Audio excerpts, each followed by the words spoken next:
Hi நண்பா, எல்லாருக்குமே பெரிய வணக்கம். நான் உங்கள் சந்துரு பேசுகிறேன். எல்லோரும் எப்படி இருக்கீங்க? எல்லோரும் சூப்பராக ஹாப்பியாக இருக்கு நண்பா. நானும் பார்த்தீங்கன்னா சூப்பராக இருக்கேன்.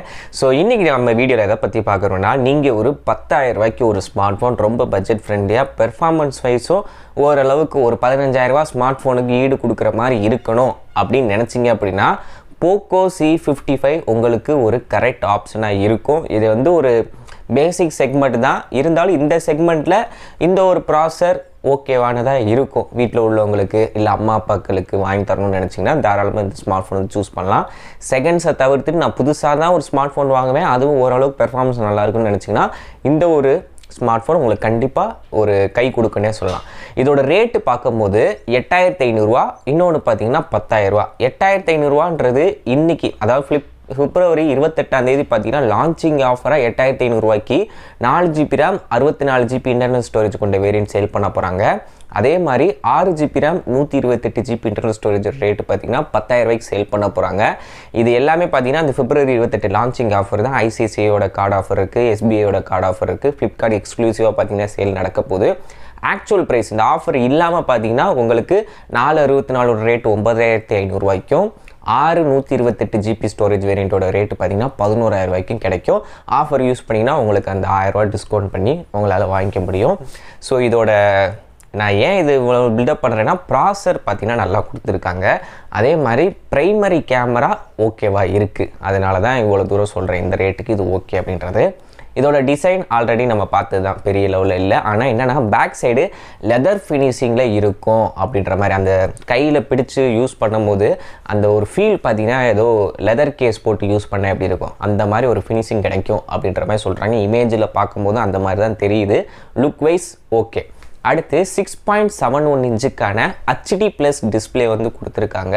டச் சாம்பிளிங் ரேட்டு தான் பார்த்தீங்கன்னா 240 Hz. நிறைய பேர் கன்ஃபியூஸ் ஆகிக்காதீங்க, இது வந்து ரெஃப்ரெஷ் ரேட்டா இல்லை டச் சாம்பிளிங் ரேட். டச் சாம்பிளிங்கிறது இந்த கேமிங்கில் அந்த டச் சென்சிட்டிவ்க்கான ரேட்டு, ரெஃப்ரெஷ் ரேட் வந்து சுத்தமாக கிடையாது. அது மட்டும் இல்லாமல் இது ஃபுல் HD+ டிஸ்பிளேவும் கிடையாது. Normal HD+ display, LCD display, ஆம்லாடும் கிடையாது. டிஸ்பிளே நீங்கள் சொல்லலாம் இது வந்து ஆம்லாய்டு கொடுத்துருக்கலாம், 60 Hz கொடுத்துருக்கலான்னு. ஸோ அதை அந்த விதத்தில் நீங்கள் பார்க்கும்போது அது வந்து ஒரு ட்ராபேக் தான். பட் ஒரு 10,000 ரூபாக்குள்ளே காமனாக ஒரு ஃபோன் வீட்டில் பேசிக் மாடலாக இருக்கிறவங்களுக்கு இது வந்து பெரிய லெவலில் அஃபெக்ட் பண்ணாது. இருந்தாலும் HD டிஸ்பிளே ஒரு என்ன சொல்கிறது, ஒரு LCD டிஸ்பிளே இந்த அளவுக்கு 6.7 பெரிய டிஸ்பிளேவாக கொடுத்தது ஓகே, நல்லா பண்ணியிருக்காங்க. அடுத்தபடியாக உள்ளே யூஸ் பண்ண ப்ராசர் மீடியாடெக்கோட ஹீலியோ G85 ப்ராசர் பார்த்திங்கன்னா கொடுத்துருக்காங்க. ஒரு 1.5 வருஷத்துக்கு முன்னாடிலாம் இதே ப்ராசரை வச்சு ரியல்மியும் ரெட்மியும் 15,000 ரூபா வரைக்கும்லாம் அந்த நோட் சீரீஸில் கொடுத்து யூஸ் பண்ணியிருக்காங்க. ஸோ ஓப்போவுமே நிறையா இந்த ப்ராசரை வச்சே பார்த்திங்கன்னா 20,000 ரூபா வரைக்கும் வச்சு சேல் பண்ணியிருக்காங்க. இன்றைக்கி தேதிக்கு இதோட மதிப்பு இவ்வளோ தான், 10,000 ரூபாக்குள்ளே வந்தது உண்மையிலே ஓகே தான். நார்மலான என்ன சொல்கிறேன், பப்ஜிலாம் கூட மினிமம் கிராஃபிக்ஸில் விளாடலாம். ஒரு நார்மலான கேமிங் யூசர் எக்ஸ்பீரியன்ஸுக்கு பார்த்தீங்கன்னா இந்த ஒரு ப்ராசர் பார்த்தீங்கன்னா கரெக்டாக இருக்கும். அது மட்டும் இல்லாமல் 4GB RAM இருக்கா, அடிஷ்னலாக எக்ஸ்டர்னல் ரேமும் நம்ம மெமரியில் போயிட்டு அந்த விர்ச்சுவல் மெமரியை ஆட் பண்ணிக்கலாம். இன்டர்னல் ஸ்டோரேஜ்லேருந்து அப்படியே ரேமை வந்து கன்வெர்ட் பண்ணுறதுக்கு அப் டு 11GB வரைக்கும் கொடுத்துருக்காங்கன்னு நினைக்கிறேன் 6GB RAM வேரியன்ட் ஃபோனில். ஸோ அந்த மாதிரி ஒரு ஆப்ஷன்ஸும் பார்த்தீங்கன்னா கொடுத்துருக்காங்க நண்பா. கேமரான்னு வரும்போது பின்னாடி 50 மெகாபிக்சலுக்கான பிரைமரி சென்சார் அண்டு 2 மெகாபிக்சலுக்கான மேக்ரோ. செல்ஃபிக்கு பார்த்தீங்கன்னா 5 மெகாபிக்சலுக்கான கேமரா. பிரைமரி சென்சார் முன்னாடியே சொன்ன மாதிரி ஓரளவுக்கு நல்லா பண்ணிங்க. டே டயத்தில் அந்த டாக்குமெண்ட் ஷேர் பண்ணுறதுக்கு, வீடியோ கால் பண்ணுறதுக்கு நல்லாயிருக்கும். பெரிய லெவலில் இந்த ஸ்மார்ட் ஃபோன்ஸில் நம்ம கேமராவோ பெர்ஃபார்மன்ஸோ எதிர்பார்க்க முடியாது. இந்த பட்ஜெட்டுக்கு 8,500 ரூபாய்க்கு என்ன கொடுக்க முடியுமோ அது ஓரளவுக்கு பண்ணியிருக்காங்க. இன்னொன்று யூஐ பார்த்தீங்கன்னா இன்னொரு சொல்லியிருக்காங்க, நீங்கள் எல்லோரும் ஆவலுடன் கேட்ட MIUIயோட டயலரே இந்த ஸ்மார்ட் ஃபோனுக்கு கொடுக்குறோம் அப்படின்ற மாதிரி சொல்லியிருக்காங்க. MIUI டயலரில் என்ன ஒரு அட்வான்டேஜ் அப்படின்னா, உங்களுக்கு அந்த கால் ரெக்கார்டிங் ஆப்ஷன்ஸ் வந்து டிஃபால்ட்டாக இருக்கும், அடுத்தவங்களுக்கு நோட்டிஃபிகேஷன் போகாது. இந்த மாதிரி ஒரு ஆப்ஷன்ஸ் பார்த்திங்கன்னா இருக்கும். அதைத்தான் அவங்க தனியாக ஒரு ஸ்லைடே போட்டு டிஃபால்ட்டாக MIUIயோட டயலரே கொடுக்குறோம் அப்படின்ற மாதிரி சொல்லியிருக்காங்க. கூகுள் டயலர் இல்லாமல் MIUIயோட டயலரோட பார்த்திங்கன்னா வருது. ஸோ கால் ரெக்கார்டிங் ஃபங்க்ஷன்ஸ்லாம் பக்காவாக பண்ணிக்கலாம். அடுத்தபடியாக 5000 mAh பேட்டரி. இதில் வந்து எத்தனை வாட்ஸ் சார்ஜர்னு தெரியல, எனக்கு தெரிஞ்சு ஒரு 18 வாட்ஸ் சார்ஜர், அப்படி இல்லாட்டி அதிகபட்சம் போனால் 33 வாட்ஸ் சார்ஜர். 33 வாட்ஸ் சார்ஜர் கொடுக்குறாங்க, நேரம் கொட்டாலத்தில் போட்டிருப்பாங்க. எனக்கு தெரிஞ்சு 18 வாட்ஸ் சார்ஜிங் சப்போர்ட்டு கொண்ட 5000 mAh பேட்டரி வந்து கொடுக்குறாங்க. டைப் சி போர்ட் தான் இருக்க போகுது. அப்புறம் IR பிளாஸ்டர் வந்து கொடுத்துருக்காங்க. இதில் வந்து IP53க்கான ஸ்பிளாஷ் ரெசிஸ்டன்ஸ் பார்த்திங்கன்னா கொடுத்துருக்காங்க.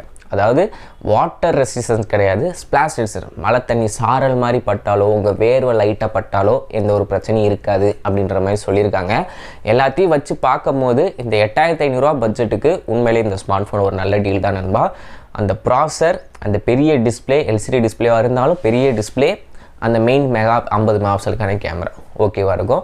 ஸோ 28ஆம் தேதி பார்த்தீங்கன்னா சேலு, கார்டு ஆஃபர்லாம் வச்சு வாங்கினீங்க அப்படின்னா உண்மையிலே ஒரு செம்ம டீலாக இருக்கும். புது ஸ்மார்ட் ஃபோனாக வீட்டில் உள்ளவங்க யாருக்காச்சும் வாங்கி தரணும்னு நினைக்கிறீங்க, இல்லை உங்களுக்கே ஒரு செகண்டரியாக பேட்டரி பேக்கப் மட்டும் இருந்தால் போதும். ஏன்னா HD+ டிஸ்பிளேன்றப்ப உங்களுக்கு பிக்சலும் கம்மி, அப்படின்றப்ப உங்களுக்கு பேட்டரி கன்சப்ஷனும் பார்த்தீங்கன்னா கம்மியாக தான் இருக்கும். ஒரு செகண்டரி டிவைஸாக பேக்கப்பாக இருக்கணுன்றவங்களுக்கும் தாராளமாக இந்த ஸ்மார்ட் ஃபோன் வாங்கலாம். அடுத்தபடியாக நிறைய பேர் கேட்குறீங்க, இந்த Aero 5G டெஸ்ட் பண்ணிகிட்டே இருக்கேன் நண்பா. ஏன்னா நிறைய பேர் அதை பற்றின ஆர்வத்தோடு இருக்கீங்க. அப்படின்றப்ப ஒழுங்காக டெஸ்ட் பண்ணாமல் அவசரமாக போட்டேன்னா அது கரெக்டாக இருக்காது. அதனால தான் நான் வீடியோ ஞாயிற்றுக்கிழமை இல்லை சனிக்கிழமை பிளான் பண்ணியிருக்கேன். ஸோ இன்னுமே பார்த்திங்கன்னா செக் பண்ணிட்டு தான் இருக்கேன். என்னோடய ஜியோ சிம் அதில் தான் இருக்குது, செகண்டரி டிவைஸாக யூஸ் பண்ணிட்டு தான் இருக்கேன். சார்ஜ் ஏறிக்கிட்டு இருக்குது. ஸோ கண்டிப்பாக உங்களுக்கு சனி ஞாயிறில் ஃபுல் ரிவ்யூ. நீங்கள் சந்தேகங்கள், single Simha, ஓல்டி எடுக்குதா, Google Pay எடுக்குதா, gaming எப்படி இருக்குது, என்ன ஏதுன்னு எல்லாத்தையும் டெஸ்ட் பண்ணிகிட்ருக்கேன். கம்ப்ளீட் ஆனதும் உங்களுக்கு சனி ஞாயிறில் அந்த வீடியோ டெலிவரி பண்ணுறேன். மேற்கொண்டு தான் சந்தேகம் இருந்தால் கமெண்ட்ஸை சொல்லுங்கள். கண்டிப்பாக நம்ம அடுத்த வீடியோவில் பார்ப்போம். ஓகேவா? Thank you, by.